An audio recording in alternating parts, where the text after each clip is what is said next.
God has given us life to live, and that life is best lived by grace.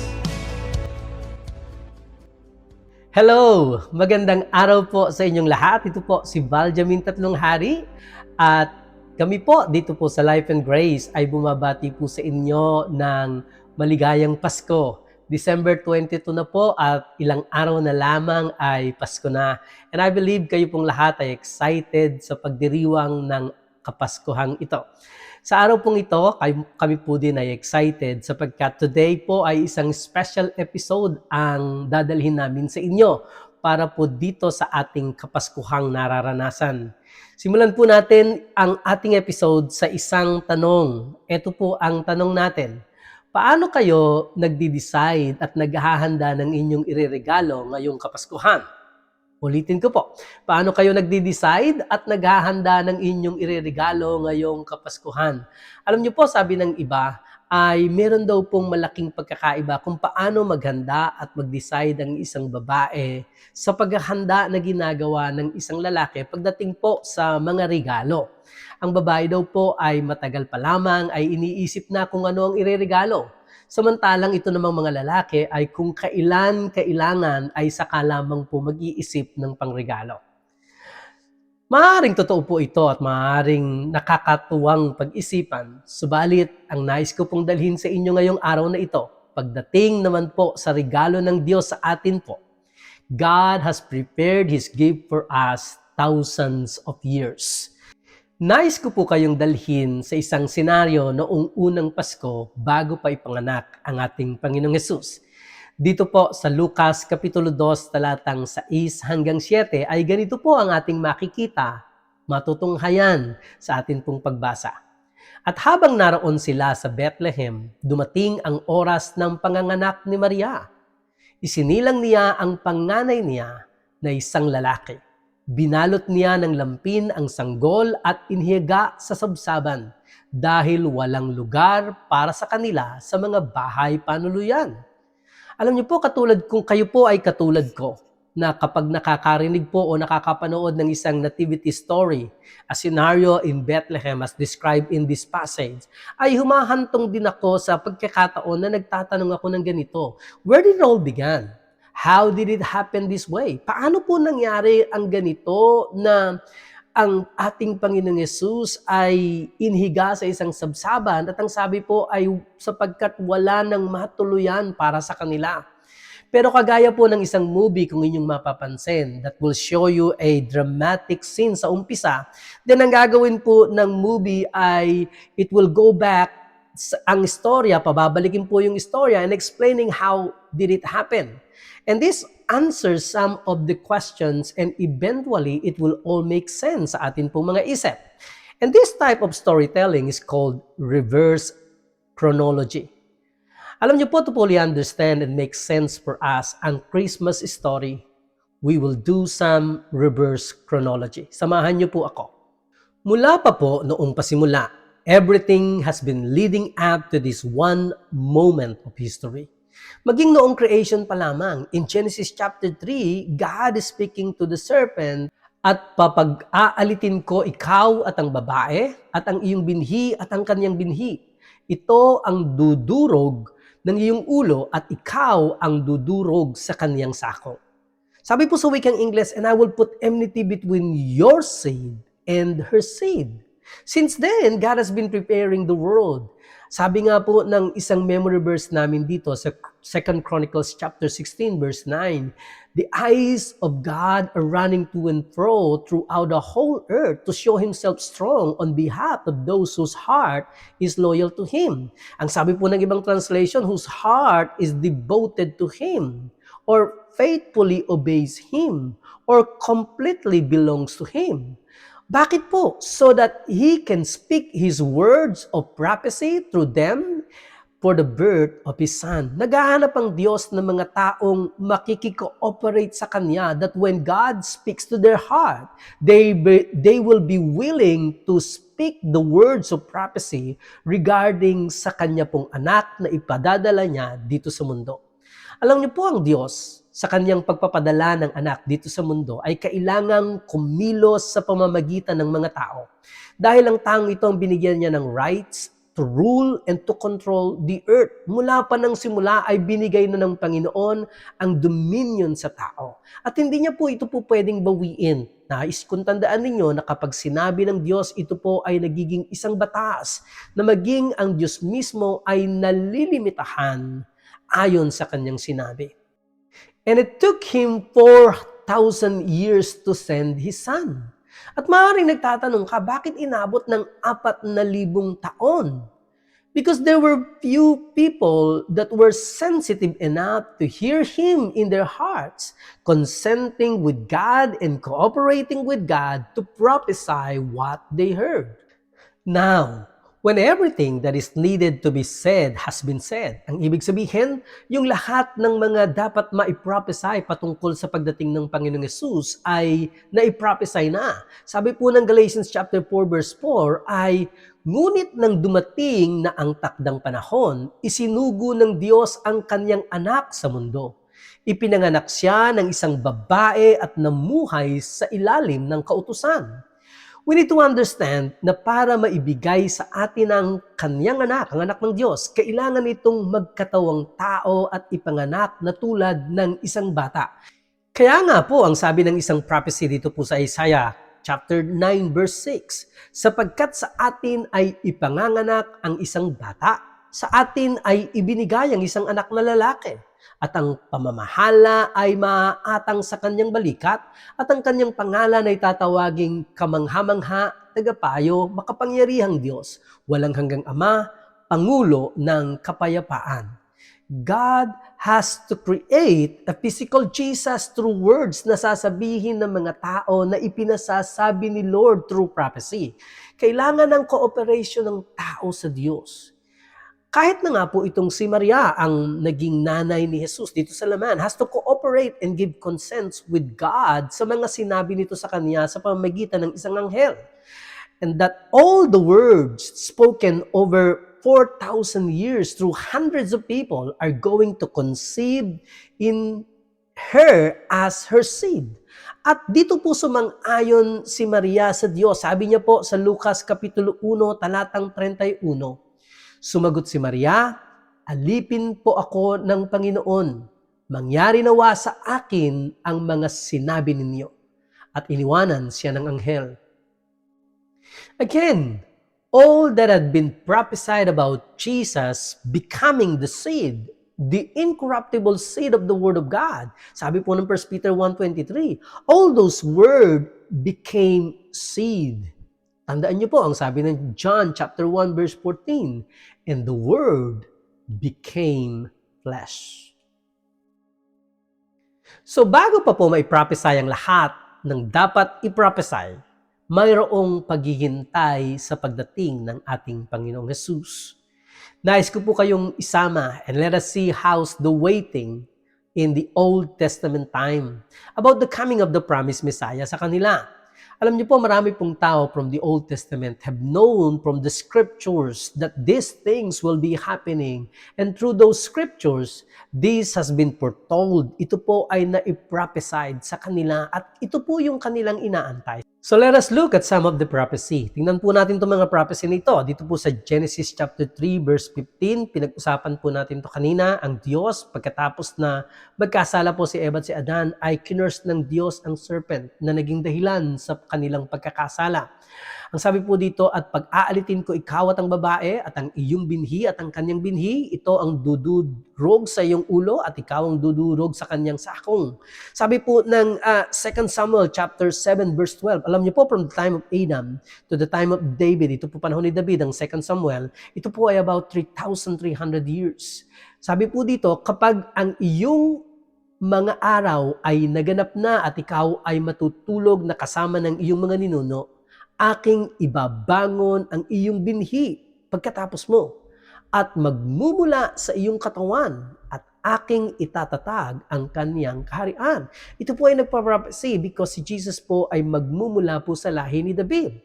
Ang sabi din po ng Isaiah chapter 7 verse 15, from the time of David to the time of Isaiah, it's about 280 years. Ito po ang sabi sa verse 14. Dahil dito, ang Panginoon na mismo ang magbibigay sa inyo ng palatandaan.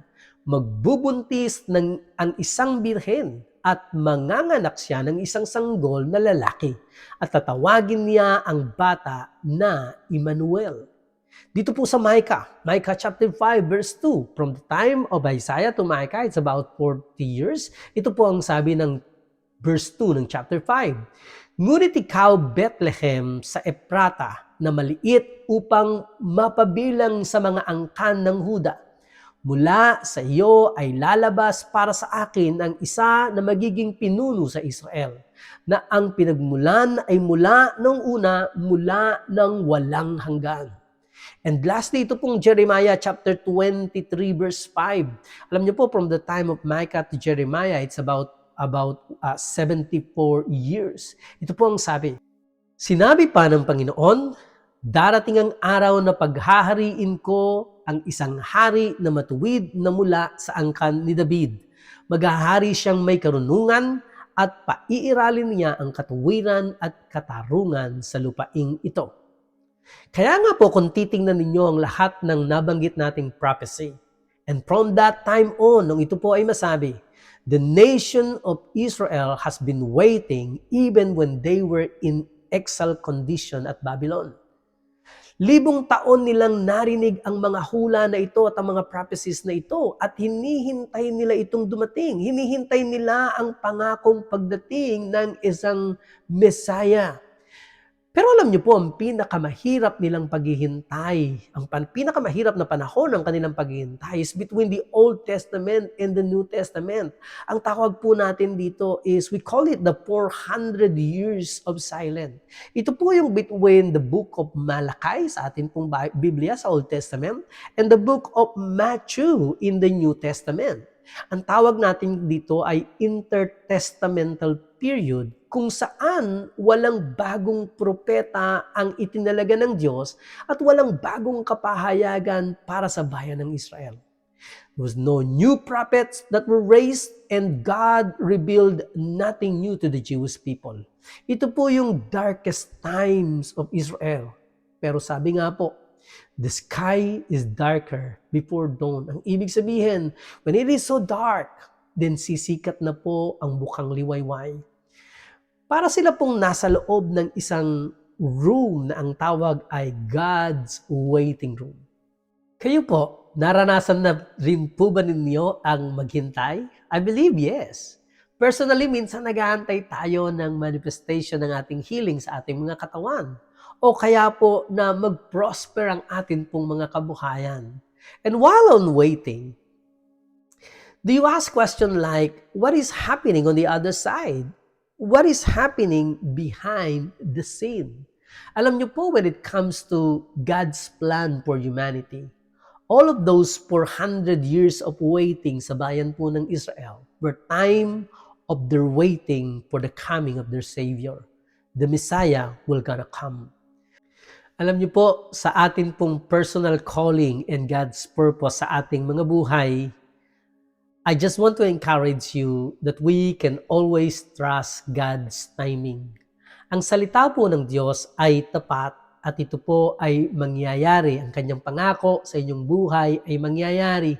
Kailangan po nating makikooperate sa plano ng Diyos sapagkat layunin ng Diyos na tayo po ay umunlad, layunin ng Diyos na tayo po ay lumakad sa kanyang divine health, at layunin ng Diyos na tayo po ay nakakasunod sa kanyang panawagan at sa kanyang purpose sa ating pong mga buhay.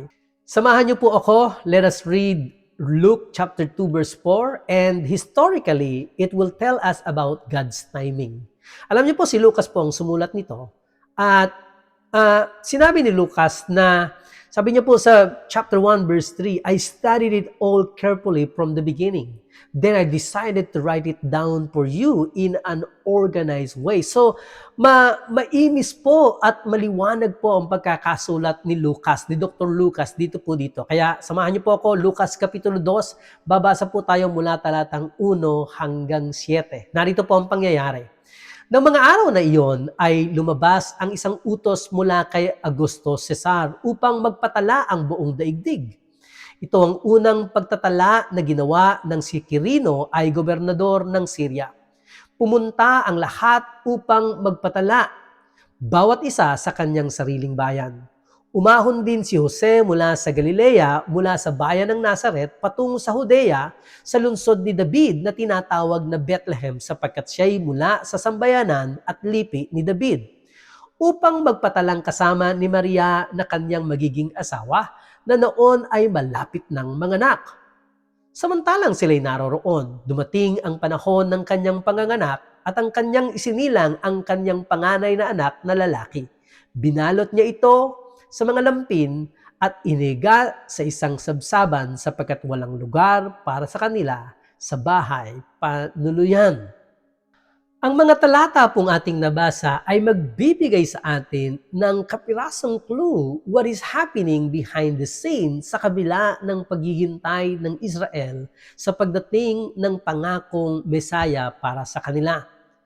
Alam niyo po, during the birth of Jesus, the ruling Roman emperor was Augustus Caesar. He is a successor of his uncle Julius Caesar.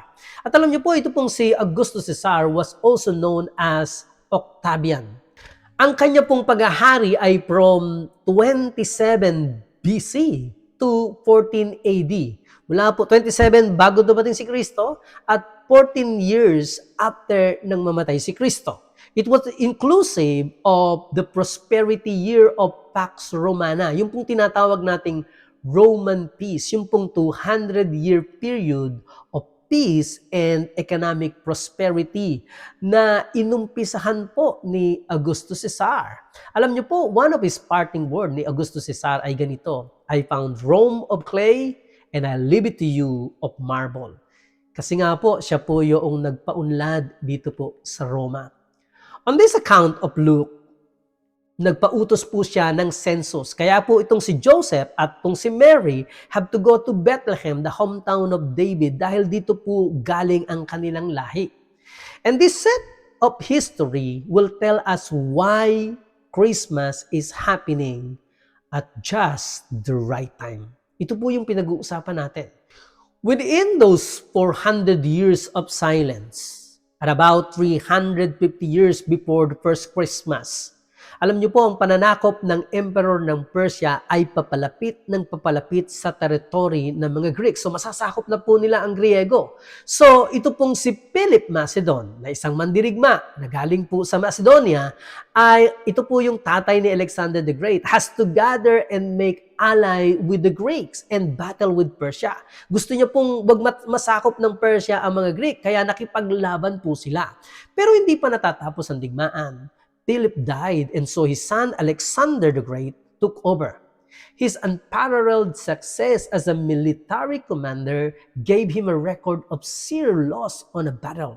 Hindi po natalo sa pakikipaglaban tong si Alexander the Great.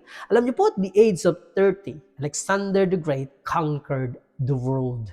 And so, siya po yung naghahari noon, siya po yung nangunguna noon. The known world during that time become more like Greek kasi sila po yung nangunguna in thoughts, in language, because everyone speak a little Greek.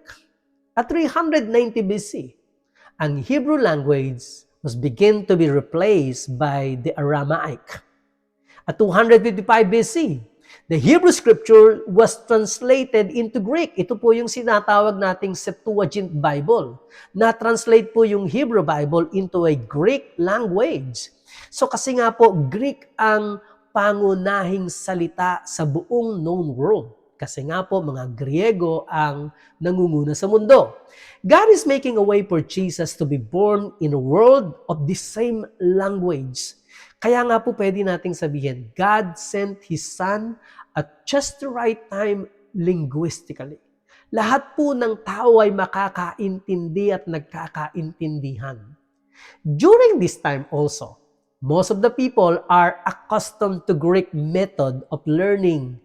Yan pong mga philosopher na katulad ni Socrates, Aristotle, si Plato, they were Greek philosophers na ang turo po nila ay to question everything. Yung wag basta tumanggap ng kahit anong bagong bagay, kundi dapat tinatanong at sinisiyasat ito. Ito po yung isang katulad na senaryo sa New Testament. Do you remember si Pablo po nang pumasok po siya sa Athens, sa Book of Acts, ay nakipag-usap po siya sa mga philosophers na nandun. Acts chapter 17, verse 18 to 20, may mga philosophers na nakipag-usap po kay Pablo. Ganito po ang nangyari. Nakipagtalo rin sa kanya ang ilang mga pilosopong Griego at mga Epikureo at Estoiko. Ano ba ang sinasabi sa atin ng nagmamarunong na iyan? Sabi nga ng ilan. Sabi naman ng iba, nangangaral siya tungkol sa ibang mga Diyos. Sinabi nila iyon dahil nangangaral si Pablo tungkol kay Jesus at ang muling pagkabuhay. Siya'y sinama nila at iniharap sa kapulungan ng Areopago at tinanong, maaari bang malaman namin kung ano itong bagong aral na itinuturo mo? Bago sa amin pandinig ang sinasabi mo, kaya't nais naming malaman ang kahulugan nito. So in that short verses po ay makikita nyo na ang nangyayari sa kapaligiran kapag may bago kang ini-introduce na idea. Si Paul was introducing Jesus to them and the resurrection from the dead. At bago po ito sa kanila, kaya sila'y nagtatanong, interesado po sila. So noong mga panahon na yon, people were taught to question things. So during the time, there were many questions without answers. Pwede nating sabihin that God sent His Son at just the right time philosophically. At 63 BC, mga Romano naman po ang nag-conquered sa Greeks and ruled the world. Even ito po ay na-extend maging sa lupain ng Israel. Yung mga Jewish people were dispersed throughout the Roman Empire, creating a bigger diaspora. I hope naintindihan niyo po yung diaspora. Sila po yung mga napalayas sa kanilang lupain at sila po ay kumalat sa iba pang lupain. Do you remember the time when Paul left Athens for Corinth about 54 AD? Na-meet niya po itong si Priscilla and Aquila who recently came from Italy kasi umalis po sila doon. Pero sila po ay naroon sa Italy because they are part of that bigger diaspora. Ito po ang example ng diaspora. Sa Acts chapter 18 verse 2, sabi po dito, nakilala niya roon si Aquila, isang Hudyong taga-Ponto, kararating pa lamang nito mula sa Italia kasama ng kanyang asawang si Priscilla. Umalis sila roon sapagkat pinalayas ni Emperador Claudio ang lahat ng mga Hudyo sa Roma. Nakipagkita sila kay Pablo. So in that 2 centuries of peace, inclusive of the life of Jesus, road has been established. Ang pag-travel po ay naging common. Alam niyo po, during the time of Roman, meron po silang 50,000 miles of paved roads na ang tawag po dito ay the Appian Way. Sabi nga nila, every road leads to Rome kasi Rome po ang nag-i-establish ng pag-unlad. So we can say, God sent His Son at just the right time politically. Ang lahat ng ito po ay nangyari at just the right time for Jesus to be born bilang tagapagligtas and for the gospel message to be spread. Kinilos ng Diyos sa mga bagay-bagay, mga hari at mga tagapanguna to accomplish His declared purpose sa kanyang salita of sending Jesus to be the Savior of the world.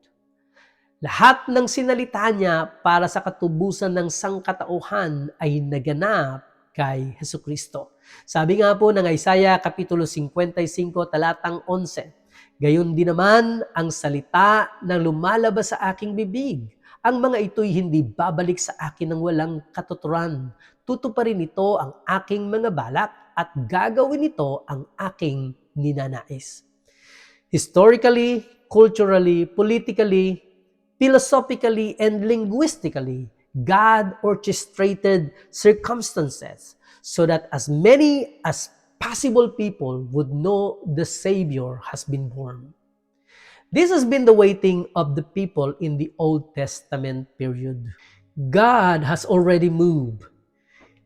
Nung pinadala niya ang kanyang bugtong na anak, isinilang sa mundo nagkatawang tao upang isang araw ay mamatay sa krus ng Kalbaryo, mailubing at mabuhay na maguli so that He can save us from the penalty of sin and brought us back to relationship with Him. Alam niyo po, ang Christmas will only make sense to you to its fullest if you have made Him your Savior and Lord. Dahil ito po ang dahilan kung bakit nagkaroon ng unang Pasko. Para po sa mga tagalumang tipan, sila po ay nag-antay sa pagdating ng Messiah. Pero para po sa ating mga mananampalataya ngayon, tayo pong mga New Testament saints, we are also waiting for a promise made for us that He will one day come back, not as a Savior for our sins, but a conquering King in His glorious appearing. Remember, nung mabayaran ni Kristo ng gustong-gusto ang ating kaligtasan at lahat ng kanyang benepisyo, siya po ay nalibing, and 3 days after, He was raised back to life and ascended into heaven. Then, at the day of Pentecost, ibinigay niya ang promised Holy Spirit na kailanman ay hindi umaalis at palagian nating nakakasama. Purihin ang Diyos. Ang sabi niya, you shall be witnesses unto me. At ang pangako niyang yaon sa atin ay siya ay muling babalik. Ang sabi niya po, bago niya po iwanan ng kanyang mga alagad, nung siya po ay mapapako, the night na siya po ay mapapako sa krus, John chapter 14 verses 1 to 3, ganito po ang sabi ng Panginoong Hesus sa kanyang mga disciple, huwag magulumihanan ang inyong puso. Magsisampalataya kayo sa Diyos, magsisampalataya naman kayo sa akin. Sa bahay ng aking ama ay maraming tahanan, kung di gayon ay sinabi ko sana sa inyo, sapagkat ako'y paroroon upang ipaghanda ko kayo ng dakong kalalagyan. At kung ako'y pumaroon at kayo'y maipaghanda ng kalalagyan, ay muling paririto ako at kayo'y tatanggapin ko sa aking sarili, upang kung saan ako naroroon, kayo naman ay dumuon. Napakagandang pangako ng Diyos para sa ating mga mananampalataya na siya ay muling babalik para sa atin. He will come back as promised for us. And He is working through us, cooperating with Him in sharing the good news of the gospel. And we are presenting this gospel. Tayo po, ang iglesia po natin ay napapagamit at nakikikooperate sa Panginoon sa lahat ng possible way na pwede natin gawin in spreading the gospel wider and farther as we could. Kasi nga po, sabi ng Matthew chapter 24 verse 14, at ipapangaral ang ibanghelyong ito ng kaharian sa buong sanglibutan sa pagpapatotoo sa lahat ng mga bansa. At kung magkagayoy, darating ang wakas.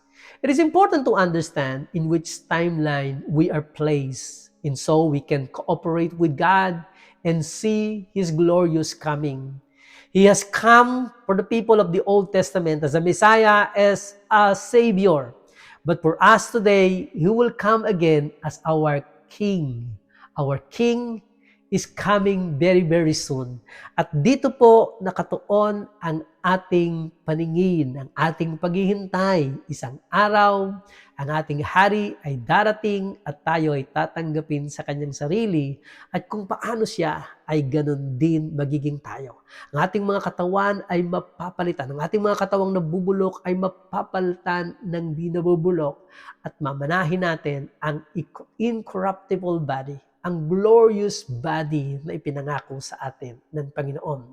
But for the meantime, I just want you to enjoy your Christmas and enjoy the Spirit of God within you na palagi niyo pong kasama. Merry Christmas po sa inyong lahat. Ito po si Baljamin. Ito po ang Life and Grace na patuloy na nagsasabi sa inyo, life is best lived by grace. Shalom!